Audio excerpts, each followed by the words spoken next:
മനസ്സ് കീഴടക്കിയ മാഗി.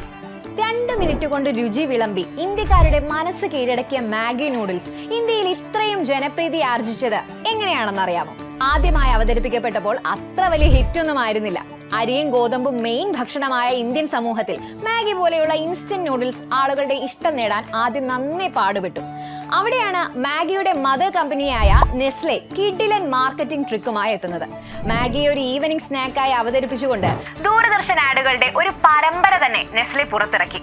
സ്കൂളിൽ നിന്ന് മടങ്ങിയെത്തുന്ന കുട്ടികൾക്ക് എളുപ്പം പാചകം ചെയ്ത് കൊടുക്കാവുന്ന വിഭവം എന്ന നിലയിൽ മാഗി ഇന്ത്യൻ അടുക്കളയിൽ വേഗം സ്വീകരിക്കപ്പെട്ടു. അടുക്കളയിൽ അമ്മമാരുടെ ജോലിഭാരം കുറയ്ക്കാനാകുന്ന, എളുപ്പം കുക്ക് ചെയ്യാൻ കഴിയുന്ന ഒരു പ്രൊഡക്റ്റാണ് മാഗി എന്ന മെസ്സേജ് TV ആഡുകളിലൂടെ ആളുകളിലേക്ക് എത്തി. വളരെ ഇന്നവേറ്റീവ് ആയിട്ടുള്ള നെസ്ലയുടെ ഈ മാർക്കറ്റിംഗ് ക്യാമ്പയിൻ കുട്ടികളെയും യുവാക്കളെയും ആകർഷിച്ചു. പെട്ടെന്ന് തന്നെ മാഗി ഇന്ത്യയിൽ നൂഡിൽസിന്റെ പര്യായമായി മാറുകയും ചെയ്തു.